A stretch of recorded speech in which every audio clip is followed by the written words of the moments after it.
184 de lo que habla es esta página que ustedes están viendo en pantalla. Y en esta página lo que nos explica es que el cuerpo humano es un sistema complejo. Complejo porque tiene un montón de partes y todas deben relacionarse entre sí. Está el sistema digestivo, el respiratorio, el urinario, el reproductor. Todos los sistemas están dentro de este cuerpo, pero están todos relacionados y deben funcionar de manera coordinada. Por eso es complejo. Pero también es un sistema abierto. Esto ya lo vimos. Intercambia materia, energía. Tendrían que saber qué tipo de intercambios de materia o de energía. ¿Qué ejemplos, profe, hay? Y por ejemplo, materia, el cuerpo humano necesita sí o sí alimentarse. Ahí hay intercambio de materia. Pero a la vez, por ejemplo, respiramos, liberamos el dióxido de carbono. Ahí también hay materia, pero también hay energía. Cuando yo como hay energía química, cuando me muevo también hay energía, libero calor de mi cuerpo constantemente. Piensen en ejemplos también porque puedo llegar a preguntar eso. Otra cosa importante es que el cuerpo humano está organizado en niveles. Estamos formados por células, pero las células a su vez se agrupaban en tejidos, los tejidos a su vez se agrupaban en órganos, a su vez los órganos en sistema de órganos, hasta formar un individuo. O sea que tenemos diferentes niveles de organización. La célula que se juntan un montón de células y forman tejidos, los tejidos que se juntan un montón y forman órganos, los órganos que se juntan y forman sistemas de órganos, hasta formar un individuo que es el cuerpo humano. Otra de las cosas importantes que habla acá es que nos cuenta de que sí o sí tiene que haber comunicación entre las células del cuerpo. Y para eso dice que se usan diferentes mensajeros. Por ejemplo, mensajes químicos que se llaman hormonas. Las hormonas son unas sustancias que viajan en la sangre y que llevan información. Por lo tanto, fíjense que esto es muy importante y que esto lo deben saber, que justamente entre las células hay comunicación, hay información que va pasando entre ellas. Hay otros datos que también son importantes, pero más o menos les explico un poquito para que tengan una idea. Ustedes deben estudiar todo lo que indica esta página 184. Hasta acá es para todos los grupos. A partir de ahora me especializo con el grupo 1, las dos páginas restantes. Grupo 1, páginas 185 y 186. Arrancamos. En la página 185 tienen las tres funciones del cuerpo humano. En realidad las tres funciones que ya vimos en todos los seres vivos. Función de nutrición, función de relación, función de reproducción. ¿Qué nos explica en esta página? ¿Para qué se hace cada una de estas funciones? ¿Por qué es importante la función de nutrición? ¿Por qué es importante la función de relación? ¿Y por qué la de reproducción? No hay mucho más para estudiar que saber, primero, por qué es importante la función, que ahí lo está indicando. Si ustedes leen, acá miren debajo de cada uno, indica. Pero además lo que tienen que saber es cuáles son los sistemas que participan en cada una. Por ejemplo, en la función de nutrición están los sistemas respiratorio, circulatorio, urinario y digestivo. En la función de relación está el sistema locomotor, el sistema nervioso y el sistema endocrino, que acá no lo veo escrito, pero que también está. Por eso lo aclaro. Ojo con estas cosas. Por otro lado, página 186. Arrancamos con la función de nutrición y hace acá un pequeño... Miren, acá explica de forma rápida y sencilla cuáles son los 4 sistemas de la nutrición.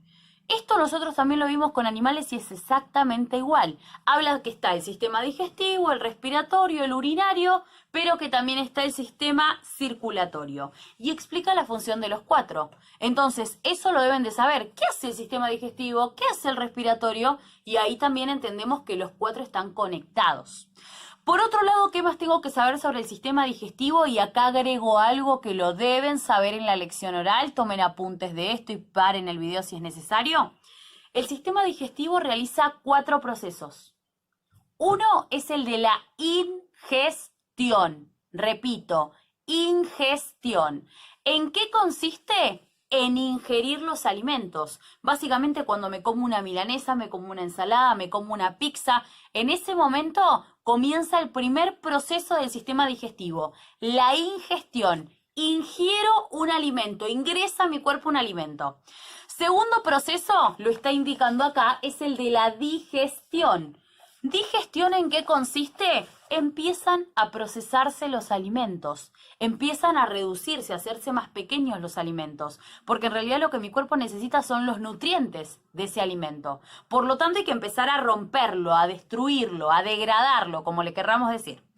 Para eso intervienen diferentes cosas. Interviene, por ejemplo, la saliva, interviene en algo que se llaman movimientos peristálticos, que ahora vamos a hablar de eso.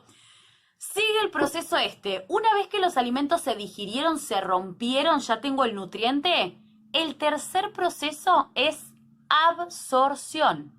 Ingestión, digestión, absorción. ¿Qué se absorben? Los nutrientes. Y ahora vamos a ver dónde ocurre esto. Se absorben los nutrientes. Cuarto proceso, y es el que lo tienen... No, perdón, ahí tienen la absorción. El cuarto proceso se llama egestión. ¿Qué es la egestión? Se liberan todos los desechos. ¿Por medio de qué básicamente? De la materia fecal. Por lo tanto, repito, 4 procesos que realiza el sistema digestivo. Ingestión, digestión, absorción y egestión. Cada uno de estos subprocesos tiene las funciones que acabamos de mencionar. ¿Cómo arranca todo este proceso digestivo? Primero, arranquemos por lo primero.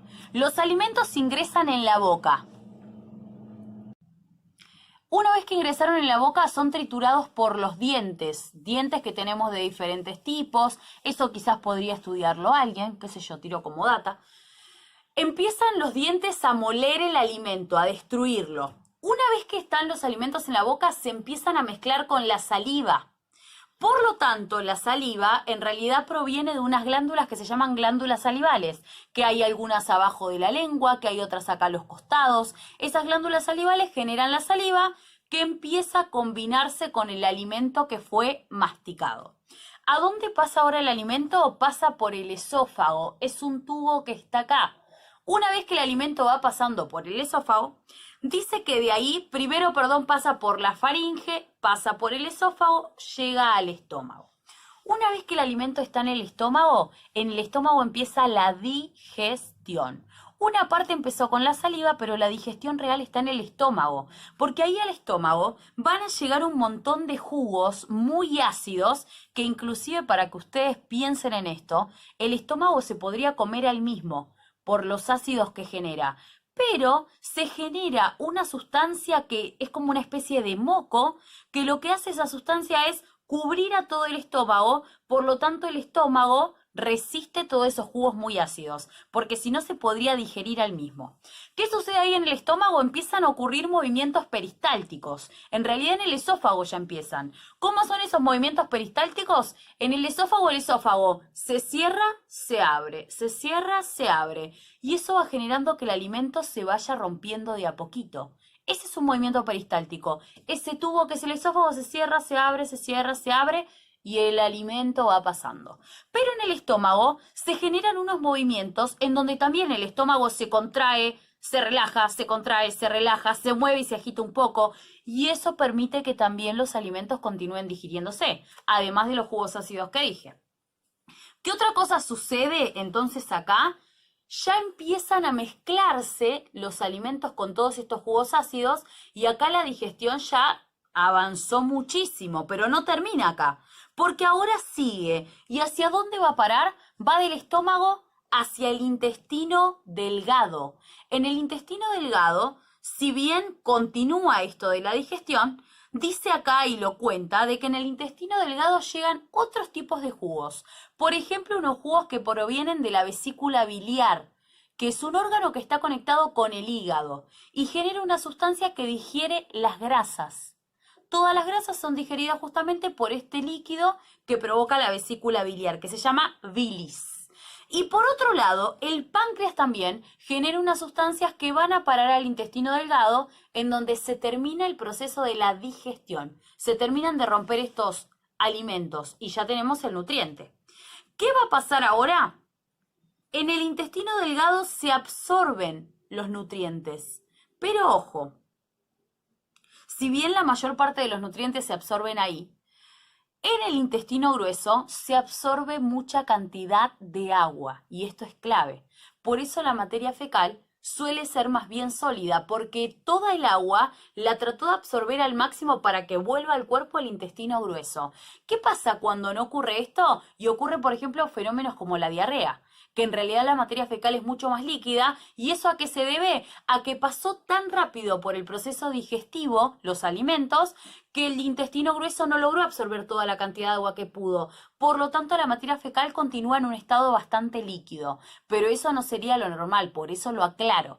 Por lo tanto, entonces, como dije, en el intestino grueso se absorben vitaminas, minerales, pero una parte muy importante de agua. ¿Qué ocurre paso seguido? Una vez que terminamos con la absorción de agua, las vitaminas y los minerales, obviamente se liberan las heces, la materia fecal, por medio del ano. Y ahí se terminó el proceso. Recuerden estudiarlo con el libro, no se queden simplemente con esta explicación. Pero a grandes rasgos, esta explicación les va a servir mucho para lo que tienen que ustedes dar el oral grupo 1. A partir de ahora, el grupo 1 los despido. Bye bye. Voy con el grupo 2. Grupo 2, bienvenido. Arrancamos con página 188, 193. Recuerden que la 184 la expliqué al principio del video. Vamos con la página 188 para el grupo 2. Estamos en sistema respiratorio. De sistema respiratorio, lo que tengo que saber primero que nada es su función. El sistema respiratorio como función clave tiene el intercambio gaseoso, pero además la obtención de energía. Hay un proceso dentro del sistema respiratorio que se llama ventilación pulmonar. ¿Qué es eso? Es cuando el aire entra y sale. Pregunto, y si pregunto esto lo deben saber. ¿Qué respira un humano? Ninguno se le ocurra decir oxígeno, porque el ser humano respira aire. Del aire extrae el oxígeno en el interior, devuelve el dióxido de carbono, pero si ustedes les preguntan ¿qué respira un ser humano? Respira aire. Esa es la respuesta. Ventilación pulmonar, concepto importante, es cuando el aire entra y sale del organismo. Hagamos el repaso entonces de cómo es todo este sistema respiratorio. Entra el aire que puede ingresar por la nariz o por la boca. Lo más ideal sería que el aire entre por la nariz, en realidad por las fosas nasales, y les cuento por qué, y esto anótenselo, tomen apuntes de todo lo que voy contando. En las fosas nasales tenemos pelitos. Esos pelitos cumplen la función de filtrar el aire. Algunas partículas, inclusive algunas bacterias, virus y demás, quedan retenidos en esos pelitos junto con el moco. El moco tiene una función, que es justamente la de filtrar o la de retener partículas, por ejemplo, de suciedad, de polvo, pero también seres patógenos. Además de esa función de filtro que tienen los pelitos, en la nariz hay mucha sangre. Si alguno alguna vez se golpeó o le sangra la nariz, van a notar que la sangre fluye, fluye, fluye y no para. ¿Por qué hay tanta cantidad de sangre? Porque justamente lo que va a hacer la sangre es calentar el aire. La sangre dentro de nuestro cuerpo está a una temperatura que lo que va a permitir es que el aire que está entrando, por ejemplo en días fríos como los que tenemos en este tiempo, el aire esté medianamente calentito cuando ingresa. Es importante eso porque los gases van a pasar más rápido. Por lo tanto, ojo, cuando entra el aire a nuestro cuerpo, esos pelitos que tenemos acá y otros que están en la tráquea, que es el tubo que está acá, hay unas especies de cilios que son como unas especies de pelos, pero no como estos pelos, sino que están formados como por una textura, podríamos decir, como la piel o algo así. Y esos pelitos que están en la tráquea tienen la misma función. Tienen la función de filtrar, tienen la función de calentar el aire, pero también lo humedecen. Porque si no, el aire justamente no podría ingresar a nuestro cuerpo. Por lo tanto, el aire ingresó por las fosas nasales o ingresó por la boca. ¿Cómo sigue este mecanismo? Va a pasar el aire por la faringe, por el mismo tubo por donde pasa la comida. Por eso a veces pasa que me atraganto, porque a veces puede pasar de que la faringe, en lugar de pasar el alimento al lado que lo tenía que pasar, lo quiso pasar al otro lado. De la faringe ahora el aire va a pasar a otro lugar que se llama la laringe. La laringe es el órgano que está provocando esto, el sonido. Cuando nosotros hablamos porque la laringe tiene unas cuerdas vocales que vibran y eso permite que ustedes ahora me escuchen. La jirafa no tiene cuerdas vocales, de paso se los cuento, es muda. Por otro lado, la laringe pasa el aire por la laringe y ahora sigue por la tráquea. La tráquea está formada, es un tubo en realidad, pero es un tubo con un montón de formas de C. Tiene como forma de C este tubo. Inclusive si uno se lo toca así como medio fuerte, van a notar ese tubo con forma de C que yo les estoy contando. La tráquea continúa y más o menos a esta altura se divide en otros dos tubos que se llaman bronquios. A su vez esos bronquios se subdividen en bronquiolos. Y en cada extremo de estos bronquiolos hay como unas bolsitas que se llaman alvéolos pulmonares.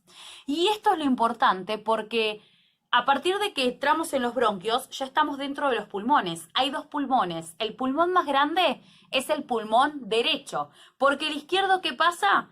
Está el corazón. Por lo tanto, el pulmón izquierdo es un poquito más chico que el pulmón derecho. Ahora, algo interesante también, en los pulmones hay millones de alvéolos y en los alvéolos ocurre un proceso que se llama hematosis. Es el intercambio de gases. El dióxido de carbono y el oxígeno que van a pasar a la sangre, justo en ese momento es donde se intercambian esos gases. Ocurren los alvéolos pulmonares. ¿Por qué? Porque tienen una superficie, una membrana muy finita, que permite justamente que pasen directamente a la sangre. Por lo tanto, todo esto obviamente que ustedes lo tienen que saber. Van a ver que acá también habla sobre los bronquiolos y sobre los alvéolos. Ven en esta parte que habla sobre algo de los racimos que tienen forma como de una bolsita. Justamente tienen forma de bolsita porque permiten que los gases pasen y se muevan. Todo esto es necesario que ustedes, grupo 2, lo sepan. Por otro lado, hay un fenómeno que se llama mecánica respiratoria. ¿Qué es? Son dos movimientos. Cuando el aire ingresa a nuestro cuerpo se llama inspiración o inhalación. Cuando el aire sale se llama exhalación o expiración. Inhalo, exhalo. Cuando yo hice esos dos movimientos, que generalmente no los hago así como estoy haciendo ahora obviamente, vamos a notar que hay un montón de cosas que están cambiando dentro de nuestro cuerpo.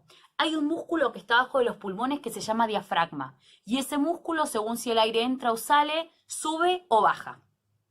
Todas estas costillas que tenemos acá y los músculos que están entre ellas también cambian. Y aparecen una serie de cambios. Eso ustedes lo tienen explicado acá abajo. Y ustedes lo deben estudiar. Tienen que saber qué pasa cuando inhalo, qué pasa cuando exhalo, qué pasa con el diafragma, qué pasa con las costillas.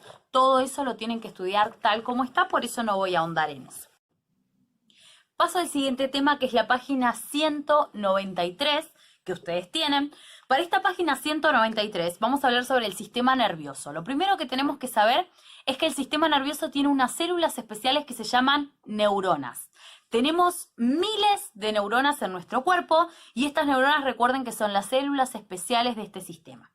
Por otro lado, estas células tienen una función muy importante que es transformar la información que reciben, por ejemplo, lo que veo, lo que escucho, lo que toco, toda esa información la transforman en señales eléctricas o en impulsos nerviosos que van a viajar por todo nuestro cuerpo y ahora vamos a ver cómo lo hacen. El sistema nervioso, ustedes van a verlo acá que está dividido en dos. Está dividido en el sistema nervioso central y en el sistema nervioso periférico. El sistema nervioso central, o SNC también así se llama, está formado por el encéfalo y la médula espinal. El encéfalo se localiza en toda esta parte de la cabeza y está formado por estructuras como el cerebro, cerebelo y algunas otras más. Y la médula espinal se localiza en toda esta parte, miren lo que sería acá atrás, o sea que está recubierta por la columna vertebral. Y a su vez el encéfalo está protegido por los huesos del cráneo. O sea que tanto el encéfalo como la médula están protegidos por huesos. ¿Cuál es la función del sistema nervioso central? Es en donde es el centro donde se procesa toda la información que recibe nuestro cuerpo, pero además donde se generan respuestas. Esa es la función del sistema nervioso central. Por lo tanto, tiene una función muy importante porque, por ejemplo, cuando nosotros tenemos que explicar algo, tenemos que relacionar, tenemos que pensar, inclusive cuando nosotros caminamos y sin darnos cuenta mantenemos el equilibrio y tenemos una postura determinada, todo eso lo hace el sistema nervioso también. Pero hay un sistema nervioso también, que es el sistema nervioso periférico o SNP, como ustedes lo tienen acá, que está formado por nervios. Muchísimos nervios, que la función que tienen estos nervios es servir como una especie de cables. Lo que hacen es conectar, por ejemplo, lo que yo recibo por medio del tacto con la yema de mis dedos, no sé, estoy amasando una pizza, esa información que le llega a mis dedos de cómo presiono, la textura que tiene y demás, se la va a pasar de mi mano, va a venir por acá, pasa a la médula espinal.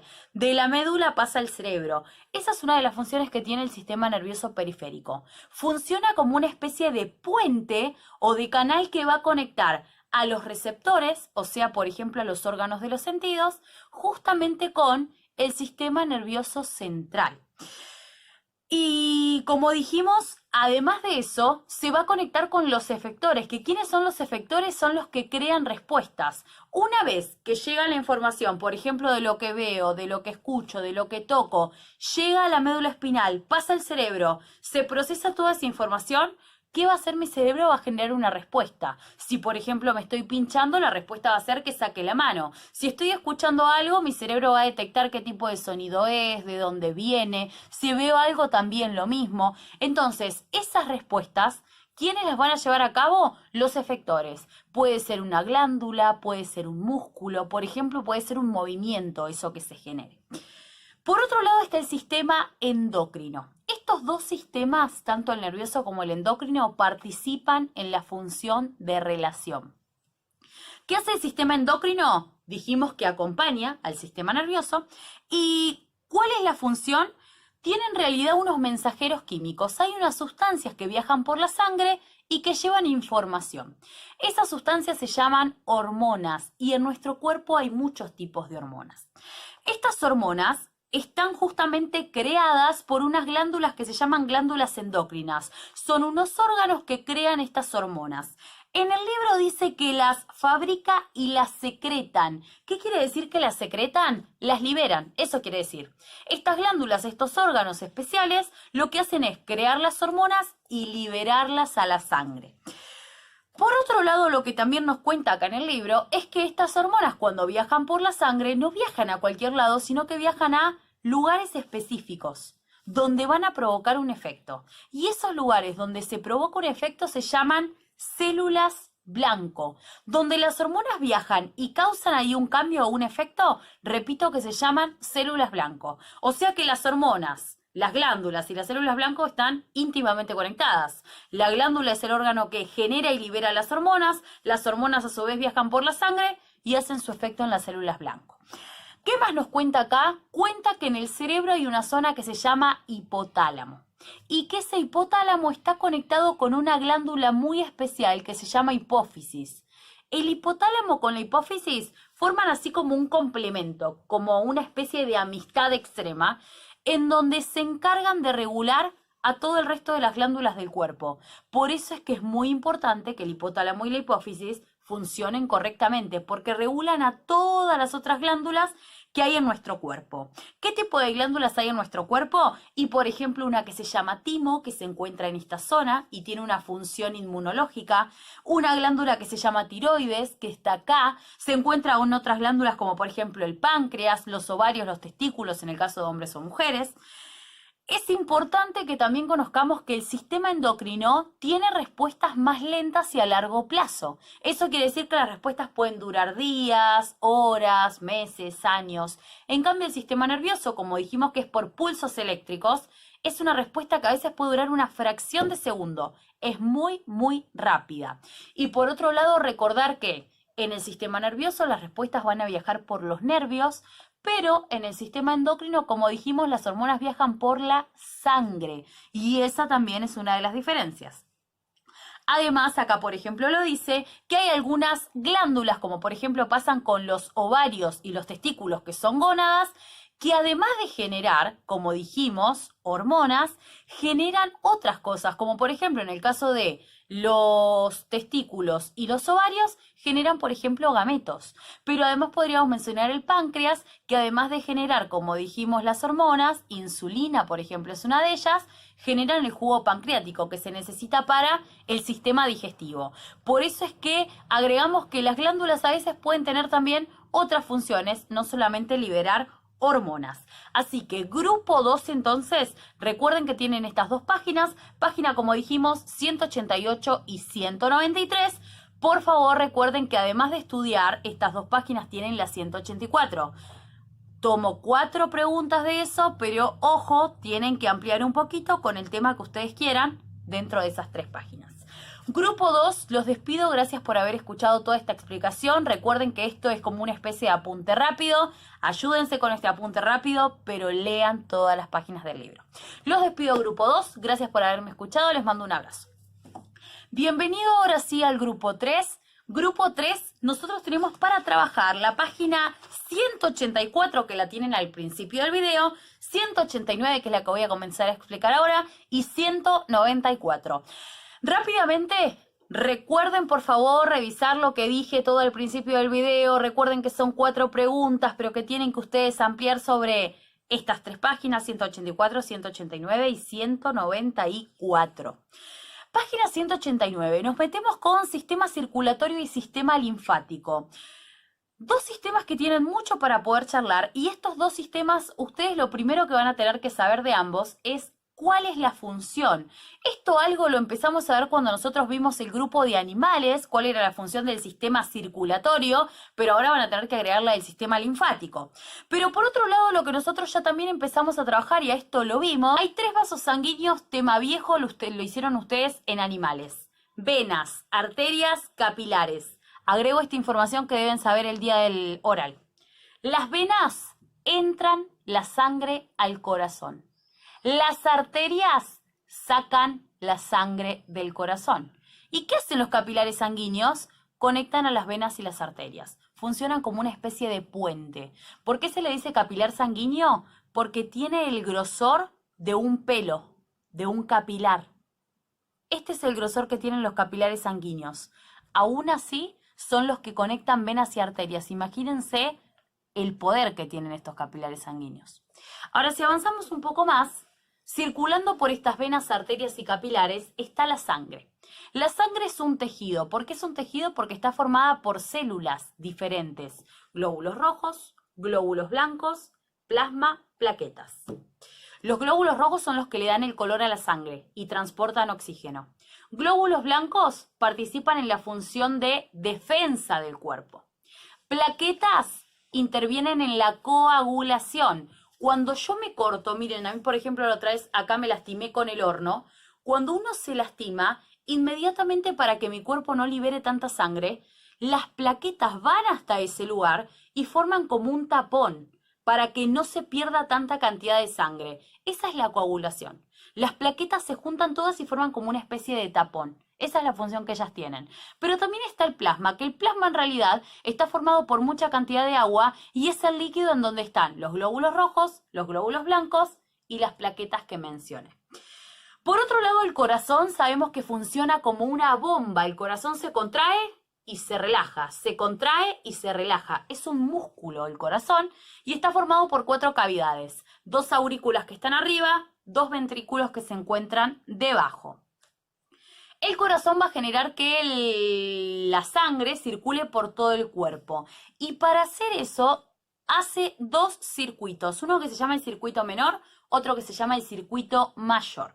Voy con el circuito menor y acá necesito que ustedes presten atención a este esquema que yo voy a mostrar ahora. En este esquema arrancamos con el circuito menor. ¿Cómo arranca este circuito menor? Y quiero que primero observen acá. Si ustedes miran acá y lo tienen en las páginas que yo les mando, van a ver que la aurícula derecha e izquierda no coinciden con mi lado. Yo lo miro al esquema, antes de explicarles esto les quiero decir, yo lo miro y la izquierda no es, porque mi derecha es esta, debería ser derecha. Y esta es la izquierda y acá dice derecha. ¿Está mal, profe, el dibujo? No, no está mal. ¿Saben qué pasa? Que cuando uno lo dibuja en biología, siempre se dibuja el corazón como si yo me lo tuviera que poner. Si yo el corazón este que está en papel lo saco, miren cómo me va a quedar. Me lo tengo que poner acá. Me queda perfecto. El lado derecho queda para allá, es derecho, está muy bien, y el izquierdo queda para allá. Por eso es que cuando yo lo miro en el papel, no me coincide, pero está bien dibujado, o sea que ustedes no se hagan problema por eso. Arranco con el circuito menor como les contaba. La sangre sale, como dije, con mucho dióxido de carbono del ventrículo derecho. De acá sale la sangre. Dijimos que la sangre sale por las arterias. Por lo tanto, la sangre va a salir del ventrículo derecho por las arterias pulmonares. Fíjense, sale por las arterias pulmonares que llevan la sangre hacia el pulmón. ¿Qué va a pasar ahí? Se llena la sangre de oxígeno, por eso ahora cambia color rojo. La sangre se llena de oxígeno, pero ahora va a entrar por la aurícula izquierda. Y cuando entra la sangre por la aurícula izquierda, que entra cargada de oxígeno, va a pasar después al ventrículo izquierdo. Ese ventrículo izquierdo, a partir de ese momento, empieza el circuito que se llama mayor. Por lo tanto, fíjense, acá yo lo tengo un poquito mejor explicado en este esquema. Tenemos, como dijimos, aurícula izquierda, aurícula derecha, ventrículo derecho, aurícula izquierda, ventrículo izquierdo. ¿Qué va a pasar? Como dijimos, todo empieza con el ventrículo derecho. La sangre tiene mucho dióxido de carbono, va a salir entonces por las arterias pulmonares y va hacia los pulmones. Se carga de oxígeno. ¿Qué hace ahora la sangre? Vuelve hacia el ventrículo izquierdo por medio de las venas pulmonares.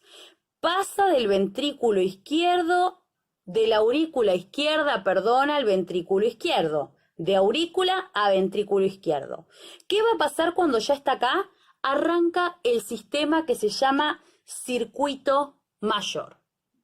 Arranca el circuito mayor. Y a partir de este momento, ¿qué va a suceder? La sangre sale del corazón ahora por una arteria que se llama la arteria aorta. Y esa arteria aorta va a llevar el oxígeno a todo el cuerpo. Miren, acá tenemos al hígado, al intestino, al riñón, pero también obviamente que va a llevar la sangre, la va a llevar a la cabeza, a los brazos, a las piernas, a todo el cuerpo por medio de esa arteria y obviamente que otras que intervienen ahí.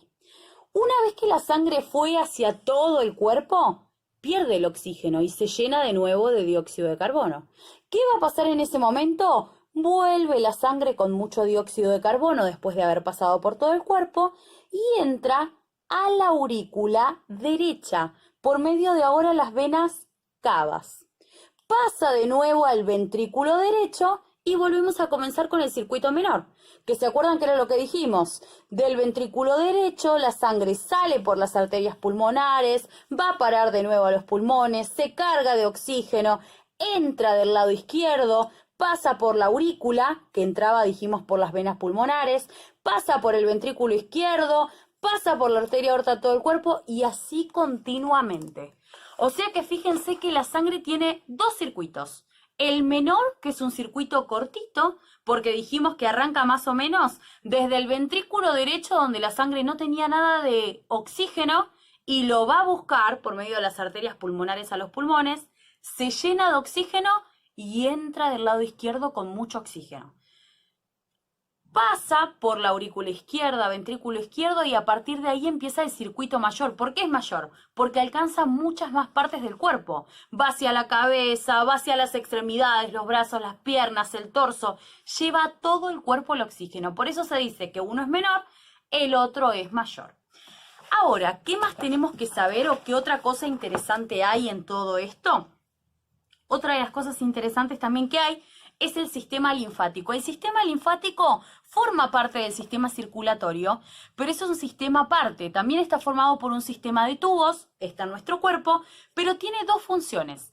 Por un lado ayuda al sistema circulatorio porque transporta los lípidos, o sea que está conectado también con el sistema digestivo. Transporta los lípidos, pero además este sistema linfático, los lípidos o las grasas, como ustedes le quieran decir, pero además este sistema linfático tiene una función inmunológica, o sea que funciona defendiendo a nuestro cuerpo. Por eso es que este sistema es muy importante. Dice acá en el libro y lo cuenta que hay glóbulos blancos circulando por este sistema. Y los glóbulos blancos son los que yo les conté. Participan en la defensa del organismo. Recuerden que esto les va a servir a ustedes como una base, como un apunte, pero ustedes tienen que estudiar junto con este apunte más las páginas del libro. Ya vimos entonces la página 189, lo miro para no equivocarme, pero ahora estamos en la página 194. Página 194 habla sobre la función de reproducción. Y si hablamos de esta función de reproducción, lo primero que tenemos que saber es que en realidad este sistema reproductor va a empezar a trabajar o va a empezar a activarse, podríamos decir, a partir de la pubertad con dos hechos que vamos a hablar ahora en un ratito. Desde que nosotros nacemos hay caracteres sexuales primarios, que es lo que nosotros vamos a hablar ahora, y estos caracteres sexuales primarios tienen que ver con los genitales externos. ¿Qué quiere decir? En el caso del varón, los genitales externos van a ser el pene y el escroto que es como esa bolsa de piel que contiene a los testículos, pero en el caso de las chicas o de las mujeres va a ser la vulva, estos caracteres sexuales primarios. ¿Qué es la vulva? La vulva está formada por los labios mayores, menores y el clítoris, que es como una pequeña extensión que tenemos las mujeres.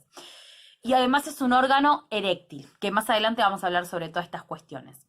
Si nosotros hablamos sobre la función de reproducción, tenemos que saber que esta función de reproducción no es, ¿cómo podríamos decirlo? No es que sí o sí es obligatoria para que un ser vivo la deba hacer, pero sí debemos saber que la función de reproducción es clave y es necesaria porque es lo que permite que las especies continúen y que se creen nuevos individuos. Por lo tanto, si bien no es obligatoria, forma parte justamente de este mecanismo natural para que la especie continúe. Como todos los mamíferos, nosotros tenemos reproducción sexual. Eso quiere decir que necesita que haya dos individuos de diferente sexo, con diferente genitalidad. Pero además, en el caso de nuestra reproducción, se incluyen gametos. Los gametos son células sexuales que son óvulos y espermatozoides. Y a su vez, estas células sexuales son producidas por estos gametos o células sexuales, son producidas por las gónadas. Gónadas que son ovarios en las mujeres, testículos en los hombres. Sí o sí se deben juntar los gametos. El óvulo y el espermatozoide se unen, se combinan y a ese momento o a esa unión se la llama fecundación. En el caso nuestro esa fecundación es interna, quiere decir que sucede dentro del cuerpo de la hembra. Otra cosa importante es que en el caso nuestro el desarrollo embrionario se da de forma vivípara, es decir, que la hembra contiene en su vientre a ese embrión que está en desarrollo, hasta el momento del parto donde nace. Por otro lado, cosas que tienen acá importantes, tenemos dos etapas de la vida en esta página 194 que tienen que ver con la infancia o la niñez. Dijimos que ni bien nacemos nosotros, nuestros genitales determinan el sexo. Yo sé que después con el paso del tiempo la sexualidad de una persona puede ir cambiando, la forma de autopercepción, etcétera, etcétera, pero lo que quiero dejar en claro es que cuando un bebé nace, se determina su sexo a partir de sus genitales externos. Es decir, si tiene, como mencioné antes, pene y escroto, varón. Si tiene vulva, es mujer. Por otro lado, nosotros genéticamente tenemos unos cromosomas que están dentro del núcleo de nuestras células. Esos cromosomas tienen toda nuestra información. Y en el caso de la mujer tiene un cromosoma sexual único que es XX. Y en el caso del varón tiene un cromosoma sexual también único que es XY. Por lo tanto, también en nuestra genética, en cada célula de nuestro cuerpo, está determinado el sexo. No es solamente por el aspecto externo en el momento en el que nacemos, sino que también en nuestras células internas está esto determinado. Lo quiero aclarar para que lo sepamos, después igual vamos a trabajar con todos estos conceptos. Habla acá sobre lo que va pasando en la niñez, en los primeros meses, en los primeros años, estudianlo también, pero yo voy a pasar rapidito a la pubertad. En la pubertad ocurren dos hechos que son fundamentales, más o menos se dan a partir de los 10, 12 años. En el caso de las mujeres ocurre la menarca o la primer menstruación, como ustedes le quieran llamar. Pero en el caso de los varones ocurre la primera eyaculación. Los dos fenómenos están muy relacionados con este periodo que indica la fertilidad. Si hablamos del caso de las mujeres, la menarca, la menstruación, tiene que ver justamente con el sangrado vaginal, se me fue la palabra, hay un óvulo que empieza a madurar y en el caso de los varones lo que ocurre es que con la primera eyaculación empiezan a madurar también los espermatozoides.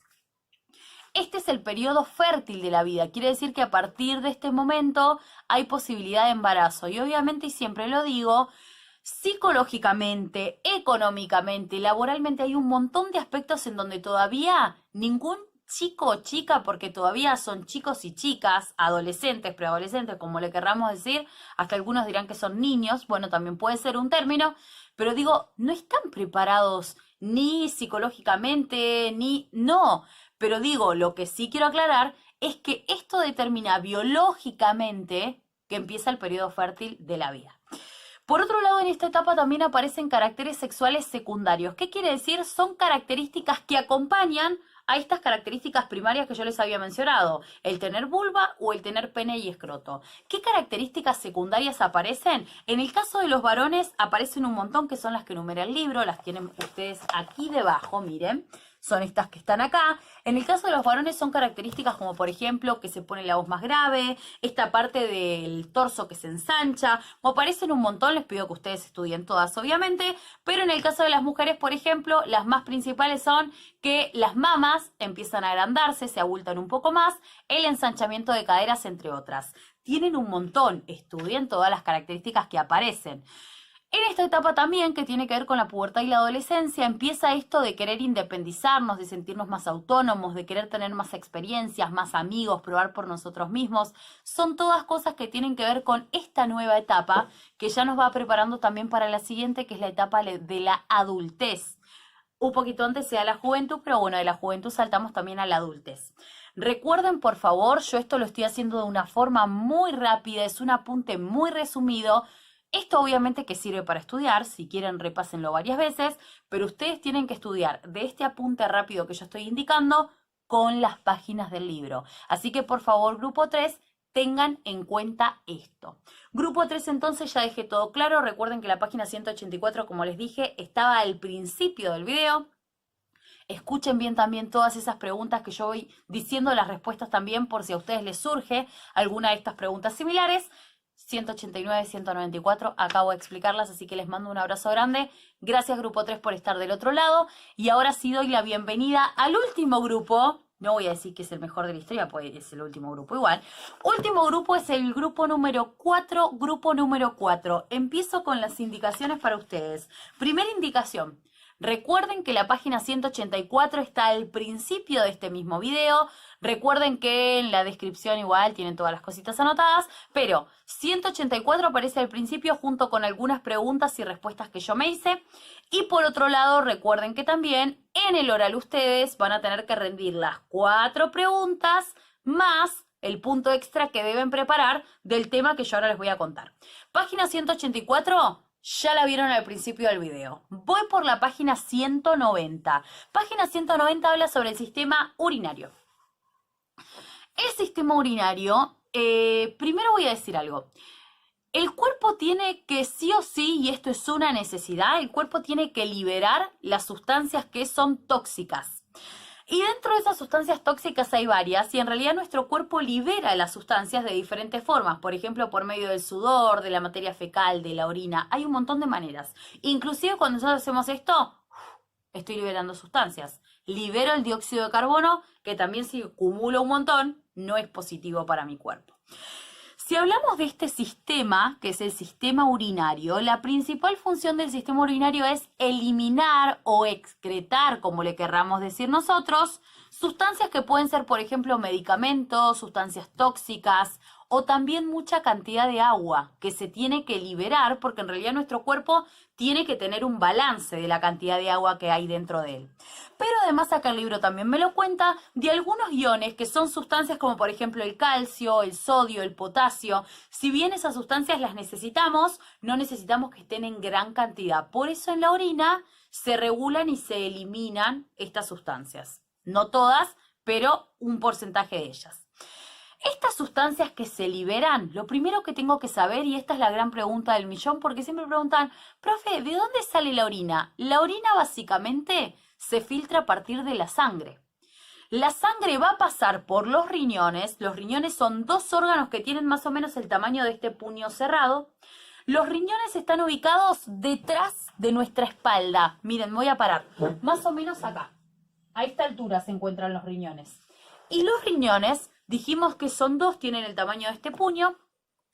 Dentro de los riñones hay miles de estructuras muy pequeñas que se llaman nefrones. Dentro de esos nefrones, la sangre pasa, circula todo el día. ¿Y qué hace el nefrón? La filtra la sangre. Le va a sacar a la sangre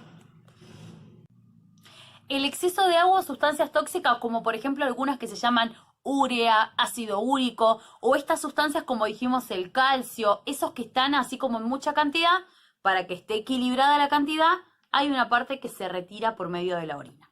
Entonces, la sangre pasa por los riñones, en realidad por los nefrones, que son esas estructuras muy pequeñas que están ahí en el riñón. Se filtra la sangre y los riñones entonces empiezan a filtrar justamente esas sustancias. ¿Qué hacen? Una vez que retienen las sustancias que se van a eliminar en la orina, devuelven a la sangre todo el resto de las sustancias. Pero en el nefrón quedan retenidas las sustancias que después van a formar la orina y se van a eliminar al exterior. ¿Cómo continúa todo esto? Ya tenemos el filtrado, ya vamos teniendo concentradas las sustancias que se van a empezar a liberar. ¿Qué va pasando ahí? De gotita a gotita va a ir cayendo la orina hacia unos tubos que salen de los riñones, que se llaman uréteres. Los uréteres son 2 tubos, sale uno de cada riñón. Y a su vez, esos uréteres van hacia un órgano que es la vejiga. La vejiga es un órgano que tienen hombres y mujeres y que esa vejiga lo que va a hacer es almacenar o retener la orina. Funciona como una especie de depósito. Más o menos, ¿cuánta cantidad de orina puede retener? Entre medio litro y 600 centímetros cúbicos de agua. Esa es la cantidad que puede retener de orina. Y la orina además tiene como 2 válvulas, una arriba y una abajo. La válvula de arriba es involuntaria, porque justamente es la que hace que la orina que va llegando de los uréteres llegue hasta la vejiga. Por lo tanto, esa válvula se abre siempre cada vez que van cayendo gotitas de orina. Pero la válvula que está abajo es voluntaria. ¿Qué quiere decir eso? La válvula quiere decir que es como, ¿vieron? Como una llave de paso. Yo abro si quiero que salga agua, cierro si no quiero. Lo mismo pasa con estas válvulas que tenemos ahí. La válvula que está debajo de la vejiga es voluntaria. Cada vez que yo voy al baño, vieron que uno hace fuerza, por ejemplo, para orinar, para la micción, en ese momento la orina sale.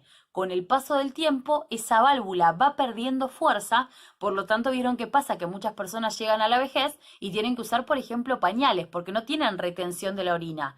Esto pasa por esa válvula que les estoy contando. Justamente, esta válvula con el paso del tiempo va perdiendo su función y ya no es voluntario eso, ya no se puede retener de manera controlada.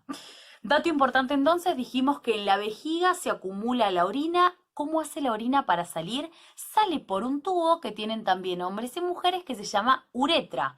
En el caso de los varones, la uretra es más notoria porque justamente está dentro del pene. Por lo tanto, la uretra tiene una longitud un poco mayor que en el caso de las mujeres. Pero tanto las mujeres como varones tenemos uretra. Así que recordemos entonces que el sistema urinario regula la cantidad de agua que tenemos en nuestro cuerpo, pero también regula las sustancias que pueden llegar a ser tóxicas y se eliminan en esta orina que nosotros acabamos de decir. Recuerden todas las cosas que mencioné, los datos que fui mencionando, esto de las válvulas, la cantidad de orina que se acumula. Todo eso suma y sirve. Y recuerden también que ustedes tienen que leer esta página del libro, se ayudan con este apunte, pero deben leer la página del libro, estudien de las 2 fuentes.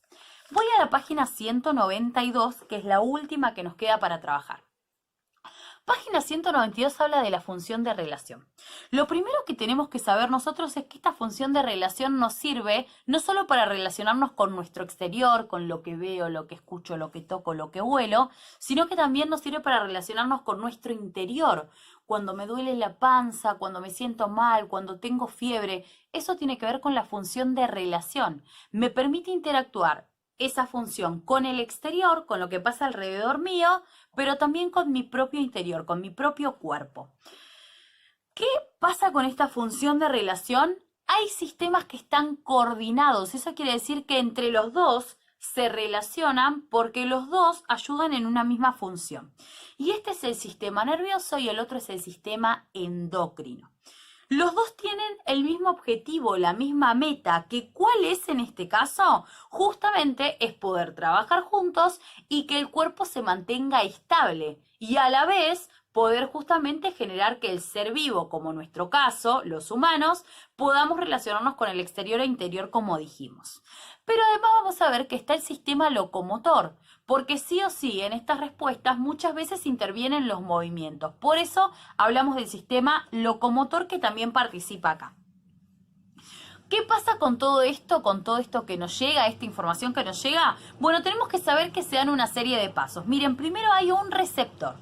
Hay alguien que lo que va a hacer, como les decía, va a haber un receptor, que el receptor lo que hace es, va a captar un estímulo, algo que yo veo, algo que yo huelo, algo que yo escucho, o sea que los receptores van a ser, en la mayoría de los casos, los órganos de los sentidos, la piel, la nariz, los ojos.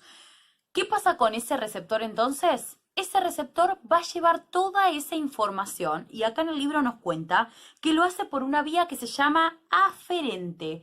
Entra la información. Por ejemplo, yo no sé, toco este libro y siento que la textura es lisa. Toda esa información va a pasar desde la yema de mis dedos, todo por los nervios, ¿hasta dónde? Hasta el siguiente lugar, que es un centro de procesamiento. ¿Qué significa eso? Es un centro en donde se integra, donde toda esa información que yo le pasé a las yemas de mis dedos, les va a llegar toda esa información, van a procesarla, van a ver de qué se trata, de dónde viene y se va a generar una respuesta. Generalmente, ¿dónde sucede eso? En mi cerebro, en donde se procesa todo y se genera una respuesta. ¿Cuál es el paso siguiente? Hay una vía eferente.